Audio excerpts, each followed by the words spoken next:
Okay students, now I am going to explain you the next lesson of this lesson, that is thinkers, beliefs and buildings. Cultural development 600 BCE to 600 CE. So in the previous chapter you have studied about the social about the emergence of the society in the Vedic period, and how this society was based on the Vedas, and these Vedas uh, have bifurcated the society into the Varna system, and how the society was divided into four parts through the Varna system, and this Varna system was based on the hierarchical system, that is the ranking system, in which the Brahmins were ranked as the highest Varna, and then the Kshatriyas and Vaishyas, and after that the last or the bottom of the Varna system were the Shudras, who were regarded as the lowest in the Varna system in the Vedic culture. First, this Vedic culture in the early Vedic period, this Varna system was based on the occupation or profession of a person. The occupation or profession which a person has sought to earn his livelihood. That is, the Brahmins were occupations were to teach the people and to give the moral preaching to the society.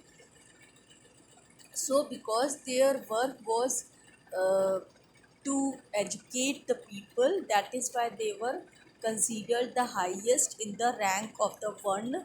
Kshatriyas were to defend their country and to rule upon the country, so they were also ranked as the highest in the Varna system or the social order.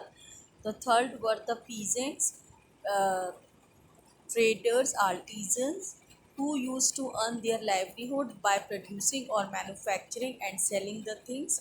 And the last were the Shudras, who were mostly the captives of the defeated army who were left behind, and their work was to serve the three Varnas. But with the coming of the later Vedic period, the this Varna system uh, got some defects, and now it became very rigid, and it took the form of casteism, that is the evil custom of this Varna system, in which now the one was not decided by the person, it was based on the birth of a child, in which when a child is born, he was forced to adopt the occupation or profession of his parents, and intercaste marriage were totally banned. So in this way, and the Brahmins also, they played an important role in forcing the people to follow the Varna system. Okay, so in this way, you can say that during the Vedic culture, uh, some evil customs had crept in the society. First was the Varna system, which became very rigid, and it took the form of casteism. And second thing was untouchability was also started practicing in the society, in which the Shudras were discriminated and they were humiliated in the society. So, and they were not enjoying any rights and privileges. Second thing is that human sacrifices and animal sacrifices have also taken place, which was again an evil system. So, to eradicate all the evil customs that had crept in the Vedic culture, uh, some thinkers who thought how to eradicate the evil customs from the society, they started thinking about a society where there is no discrimination and no evil custom, no rituals. Um, for this, uh, During this time, many thinkers were born who were also some of the greatest philosophers like Gautam Buddha and Mahavir, who started their own religion, and they were born in the Kshatriyas clan, and also in a royal family. They belong to the they themselves were the princes and they belonged to the royal class, but they did not wanted the domination, we can say undue domination of the Brahmins, and so they started their own religion, which was completely based on non-violence, and where there is no hierarchical system, but everyone was treated equally in the society in their religion. So uh, during this time too, it also saw the emergence of two new religion, that is the Buddhism and the Jainism. So in this chapter we are going to study about basically about the emergence of Buddhism, but also we'll study about some Jainism, some parts of Jainism, and we try to understand that what was the root cause of the emergence of these two religions during the Vedic time. So now I'm going to read the lesson and then it will be more clear. In this chapter, we shall go on a long journey across a thousand years to read about philosophers and their attempts to understand the world they inhabited.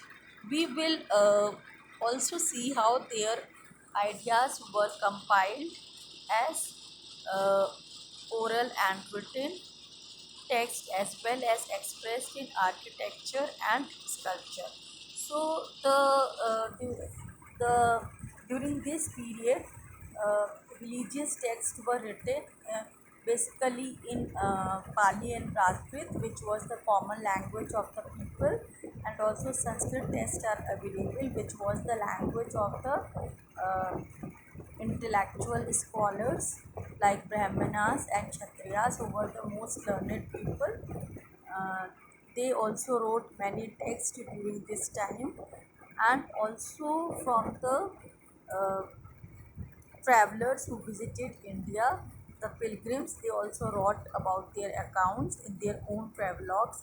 So, of this period, we have literary sources as well as the archaeological evidences like buildings and monuments, which are carefully preserved and which tells us about the history of that particular time, especially the emergence of the new religions during this time. So it is saying Buddhism.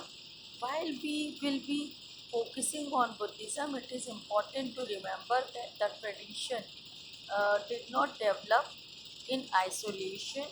There were several other traditions, each engaged in debates and dialogues with the others. So it is saying that this Buddhism did not was not only the only religion that emerged during this time.